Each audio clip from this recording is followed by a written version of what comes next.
this dance. This video documentary is based on the Roaring Twenties and the social development, Harlem Renaissance, and pop culture of the decade. American culture underwent rapid and radical change in the 1920s. Signs of this change were everywhere, in the music, the fashions of the day, in the habits and the pastimes of Americans, in the art and the literature of the country's most creative minds. Large population shifts and new technologies transformed the nation from rural to urban and from traditional to modern. After a decade-long struggle, women could finally vote. As a result, women were soon elected to state and local offices. In Wyoming, Nellie Taylor Ross became the nation's first woman governor when she won election in 1924 to complete the term of her husband, William B. Ross, who died in office. Miriam Ma Ferguson was elected governor of Texas the same year. It was a time for women to make changes, and changes they did. American women saw changes in their roles in the workforce. They filled a greater range of jobs than ever before.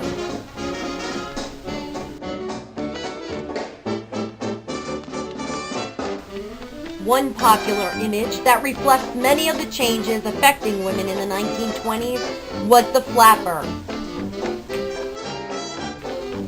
The term refers to young women of the era who defied traditional ideas of proper dress and behavior. Flappers shocked society by chopping off their hair, raising their hemlines, wearing makeup, and going dancing in nightclubs, dancing to the famous dance, the Charleston. In general, the term flapper suggested a certain lifestyle of great independence and freedom. As the famous writer Dorothy Parker noted, "She's not what Grandma used to be." So while the flapper did represent some real shifts taking place in American society, the flapper craze took hold mainly in American cities. In many ways, the flapper phenomenon represented the growing divide between the nation's booming cities and the countryside. One segment of the economy, however, did not share in the good times.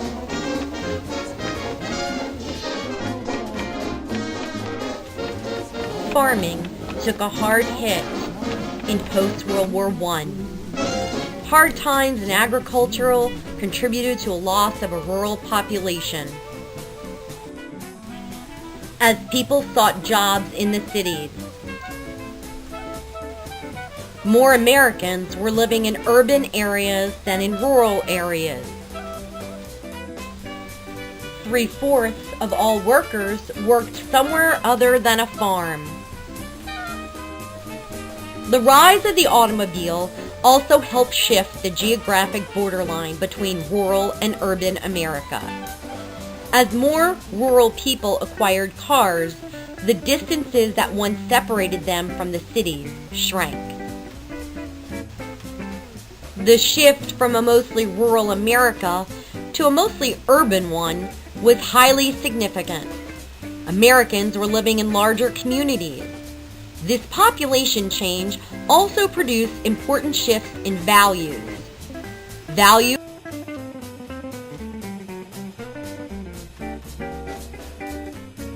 Every star above knows the one I love.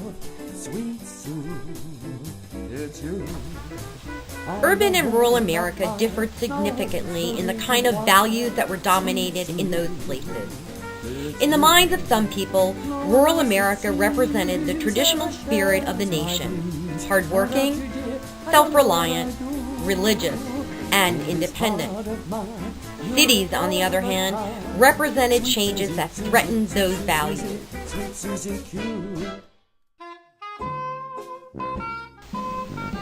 The Ku Klux Klan grew dramatically in the 1920s. The new Klan drew many of its new members from rural America. Most of the new Klan members were workers, farmers, and small business owners. They saw their own status declining while the size and the cultural influence of urban America was increasing. Although founded in the South, the Klan had members nationwide in the 1920s, and at its peak, membership was in the millions. The uncertainty that comes with changing times caused many Americans to turn to religion for answers. One prominent key religious figure in the 1920s was that of a tough-talking former ball player named Billy Sunday. So I didn't care. My soul is tired and weary. I hope to see her again up there. Let her go. Sunday's beliefs were based on a literal interpretation of the Bible, which is called fundamentalism. Another leading fundamentalist preacher of the time was Amy Semple McPherson. McPherson presented a much more sophisticated image than Billy Sunday did. In fact, she seemed to embrace the kind of glamour that many other fundamentalists warned about. Her religion, however, was firmly in the fundamentalism tradition. As fundamentalism gained strength in the 1920s, it came into sharper conflict with the mode of teachings of modern science. A leading example of this conflict centered on the theories of the 19th century scientist Charles Darwin. The most controversial of Darwin's ideas is known as the theory of evolution. The theory of evolution holds that inherited characteristics of a population change over generations, and that as a result of these changes, new species sometimes arise. Fundamentalists worked very hard to keep this out of their public schools. In several states, there were laws passed to stop these teachings in the 1920s, and one such state was Tennessee. In 1925, the state of Tennessee made it a crime to teach evolution to its students. Opponents of the Tennessee law were quick to challenge this law. One such group persuaded a young science teacher named John Scopes to agree to violate the law and get himself arrested.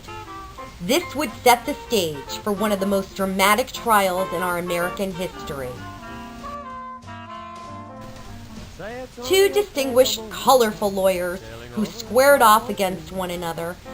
Representing Scopes was Clarence Darrow, perhaps one of the most famous criminal lawyers in the country at that time, and William Jennings Bryan, the three-time candidate for president leading the prosecution. Bryan had become a major figure in the fundamentalist movement. He had influenced public opinion in Tennessee against evolution. The guilt of John Scopes was never really in doubt. In the trial, both sides focused on the larger issues. Bryan called it a contest between the competing ideas of Christianity and evolution. The defense openly stated that it was trying to make a point about freedom of speech. The key moment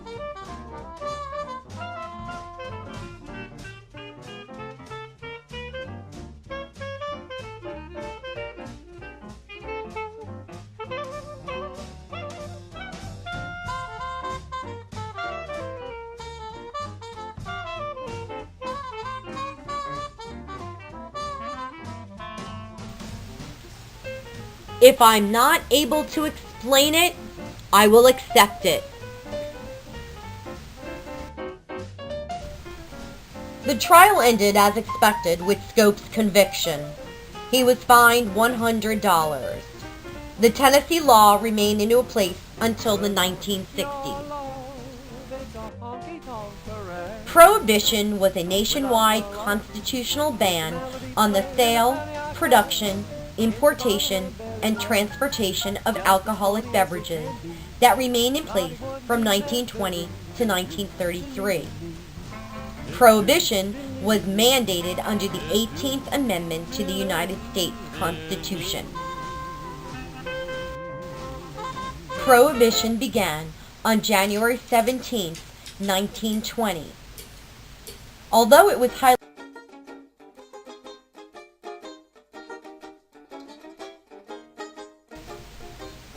people in the 1920s believed that prohibition would improve society, as generally did women, Southerners, those living in rural areas, and African Americans. While making, transporting, and selling alcohol was illegal, drinking it was not. Many people who continued to drink liquor during Prohibition, and those who wanted alcohol, had little trouble getting it. Prohibition gave rise to huge smuggling operations. Large amounts of alcohol slipped into the country through seaports and across the border of Canada.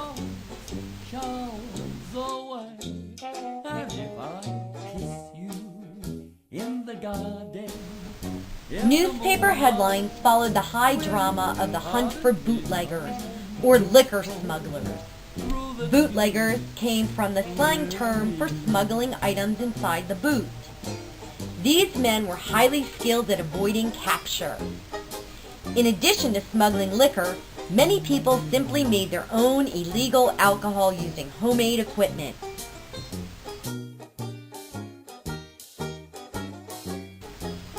Al Capone was one of the most influential gangsters during the Prohibition period. He used the alcohol trade to build businesses that earned tens of millions of dollars a year. Al Capone had a leading role in the illegal activities that lent Chicago its reputation as a lawless city. With his resources, Capone and other gangsters were able to frighten off and pay off the law enforcement agents who threatened them.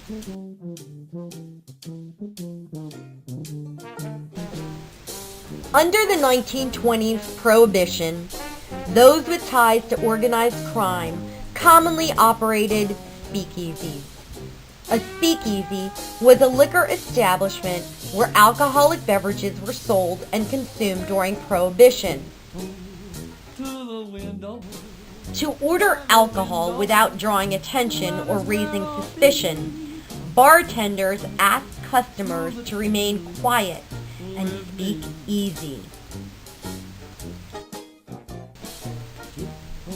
Speakeasies were numerous. Some had food, floor shows, and live bands playing jazz. During the 1920s, Harlem was coming alive, and so was something called the jazz scene. This music blended several different musical forms from Lower South in a wholly original American form of music that was new, different, and exciting.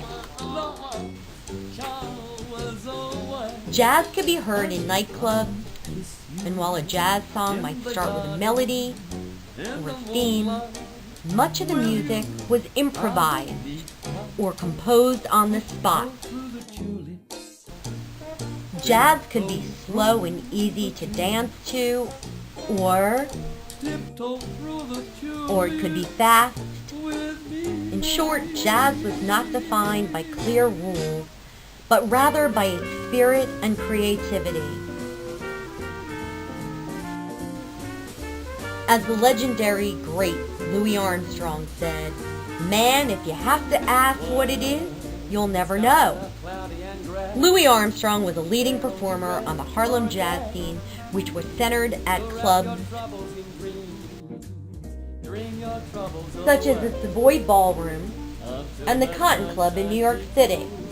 The audiences were made up of large part of white jazz bands. They flocked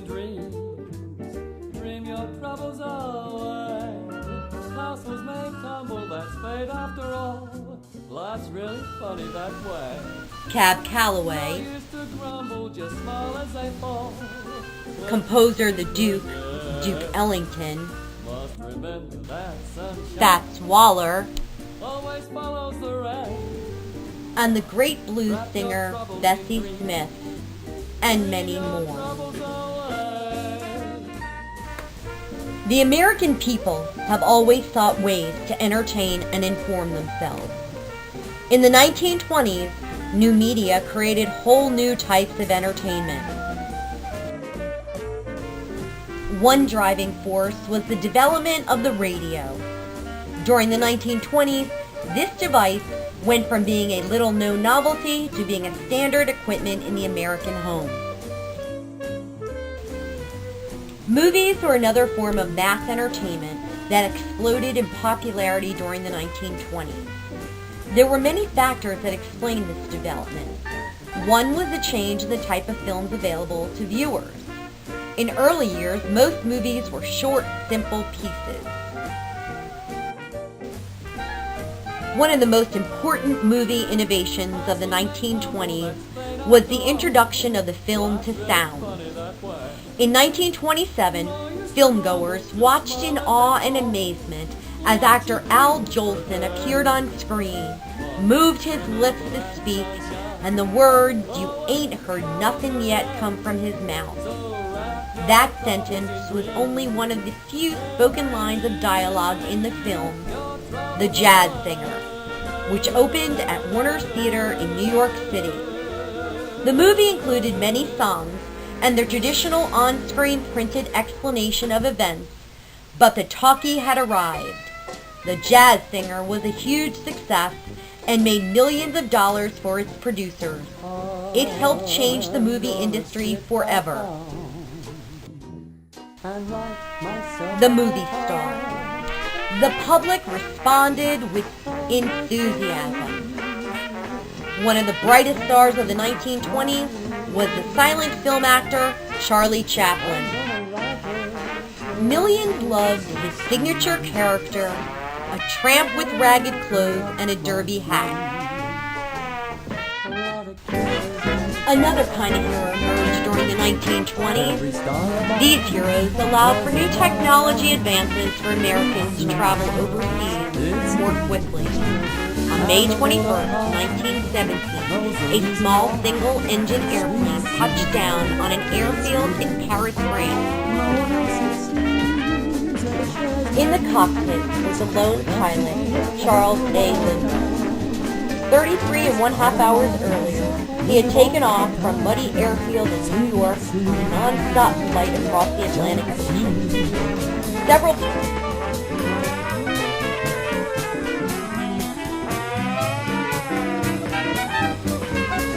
With his triumph, Lindbergh achieved what one newspaper called the greatest feat of a solitary man in the history of the human race.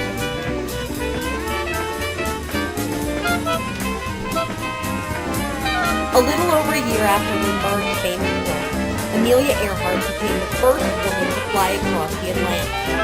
She too returned to the United States as a hero. Earhart went on to a legendary career as a pilot. In 1937, she was most of the way through another record-breaking attempt to flight around the world when she disappeared over the Pacific Ocean.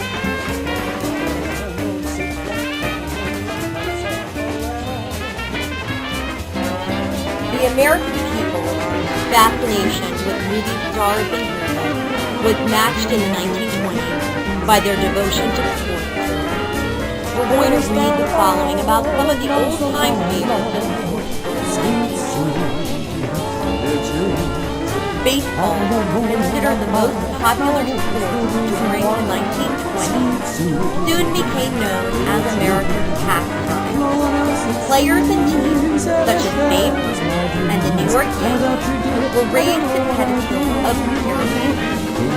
Less known, but just as important, were the talented players that included Satchel Paige, James Bell, and Josh Gibson, who contributed to the diversity of the game by starring in a newly created Negro League in 1920.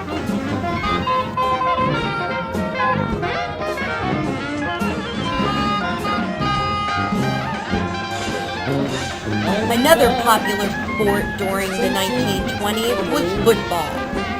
One of the heroes of the game was a man by the name of Harold Red Grange, who was also called the Galloping Ghost. He swept like a shadow across the college football field. He scored 5 consecutive touchdowns in a collegiate battle against Michigan. His decision to go pro sparked the establishment of football, the NFL, as a professional sport. He was also the first athlete to make the cover of Time magazine. The 1920s has been called the golden age of American sports. It also has been called the age of spectators. Sports heroes played because they loved it and because they were good at it. In the process, American athletes were the top performers among the famous and wealthiest individuals in the world. As we have seen, the 1920s was a decade of great economic and social change. These times offered novelists a rich source of material. F. Scott Fitzgerald may be the writer most closely linked with the 1920s. Francis Scott Key Fitzgerald was a jazz-age novelist and a short story writer who is considered to be among the greatest 20th century American writers. The 1920s was the most influential decade of Scott's life.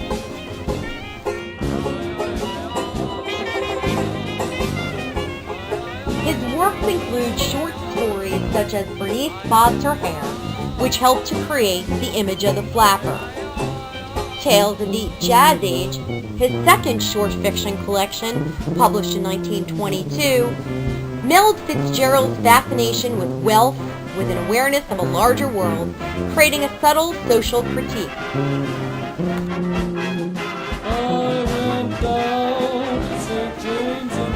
F. Scott Fitzgerald had immersed himself in the life and culture of his time. He lived the life, the Roaring Twenties, a time of prosperity, the Jazz Age, flappers, jazz music, and parties. And it was much of that real-life drama that he used to create his greatest novel, The Great Gatsby.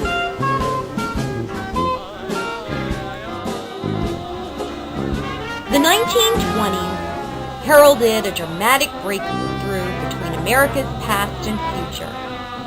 Before World War I, the country remained culturally rooted in the 19th century.